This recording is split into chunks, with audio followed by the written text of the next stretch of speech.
All right, we're going to get started here, guys. If I can get our homicide unit, if y'all can just kind of come stand in this general area. For those of y'all that don't know, these detectives that you see here make up a large amount of our Shreveport Police Violent Crimes detectives.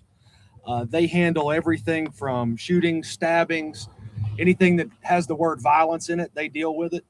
We want to thank them for coming out today. You know, we've spoken quite a bit in the past months and past year about crimes and crimes of violence in our city and them trending in the good direction going down. But that does not mean that we are without crime, and it does not mean we are without violent crime. And that violent crime goes on and has lasting effects, and it affects communities and it affects families. And that's why we're here today. We want to highlight, and we're going to attempt to highlight some of our cases that we are still lacking evidence to prosecute those cases. And we want to thank Crime Stoppers for coming and making this possible. We want to thank all of our media members, because without you guys disseminating this information, this wouldn't work. We do still believe that there's evidence out there that can lead to arrest in these cases, and that's why we're doing this. We wouldn't do this if we didn't think we could close these cases.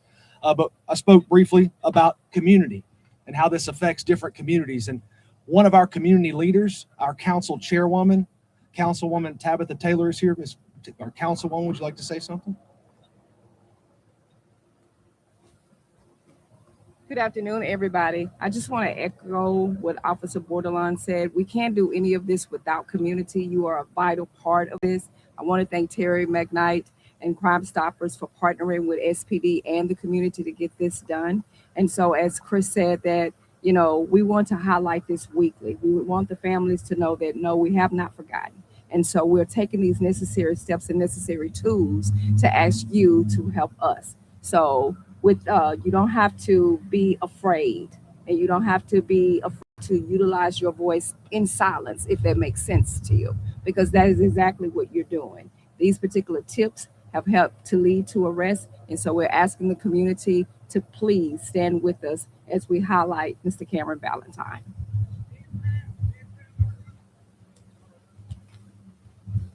Thank you, Councilwoman Taylor.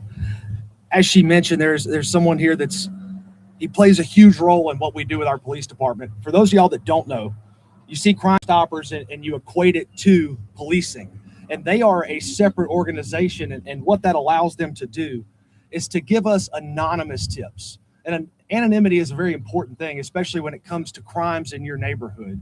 That means you can give that information to them and they can give it to us without you being in danger. And that's something that's very important. And the president of that organization is here today, and he's one of the people that helped facilitate this. I'd like to welcome Mr. Terry McKnight.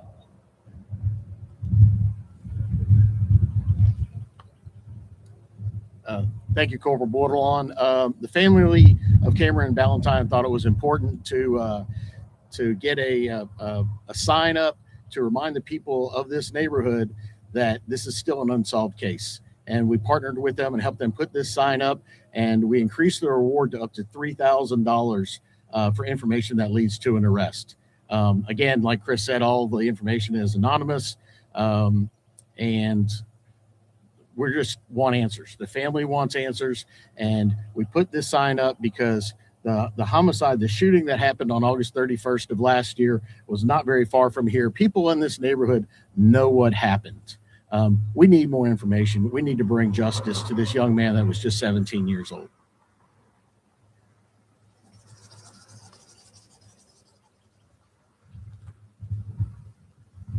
Thank you, Mr. McKnight. Next up, I'm going to bring up our police chief, but before we do that, I think it's important to note the time and the resources that we are willing to dedicate to solve these cases. Individuals that commit acts of violence in our community will be sought. We will use whatever tools at our disposal to find and hold those individuals accountable. And to give us a little bit more information and to talk about what SPD is doing, there's no better man to do that than our chief, Wayne Smith.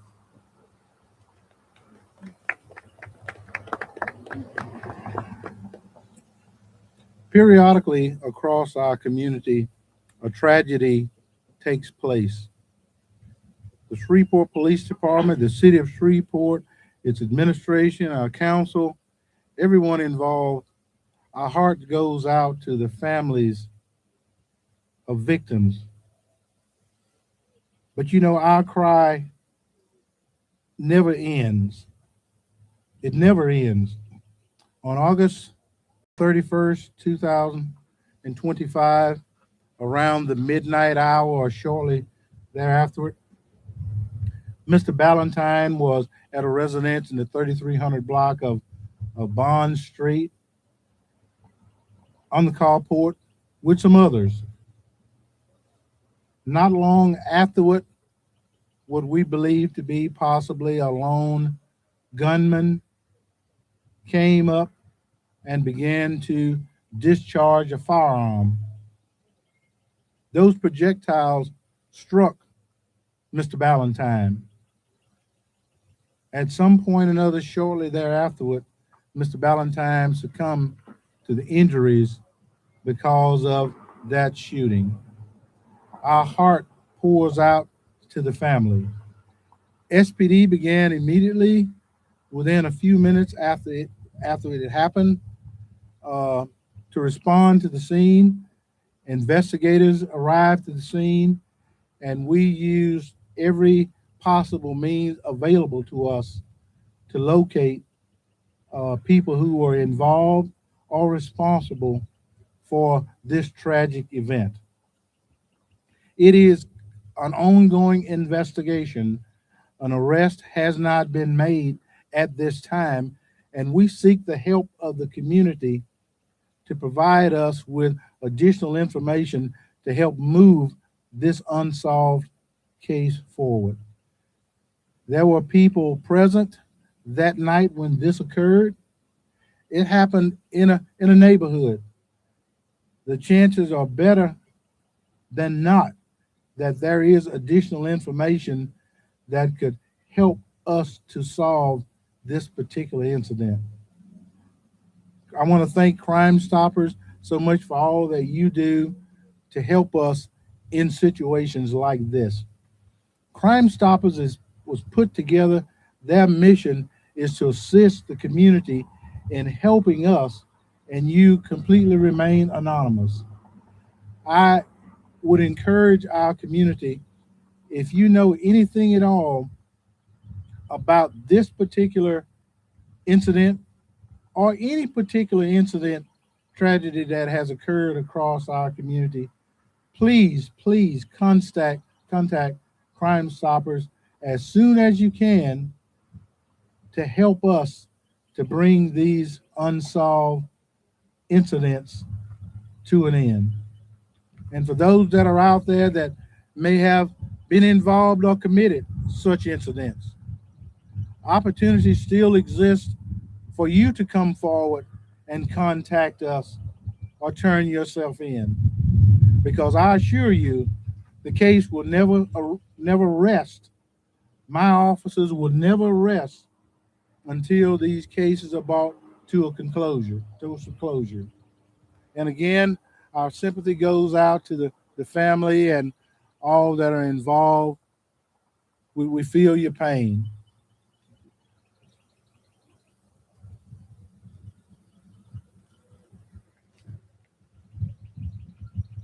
Once again, we do want to thank all of our community members and all of our media that came out here today. The purpose behind this is that I hope that we see and that we show that we are not giving up on these cases. These detectives that you see, these are the supervisors over our violent crimes unit. And they are very good at their job. And all they need is a little information that you may have that breaks this case and allows us to give Mr. Ballantyne's family justice. So we hope that you do that, and we hope that you reach out to Crime Stoppers, and if you have any information, please don't hesitate. Thank you all for coming.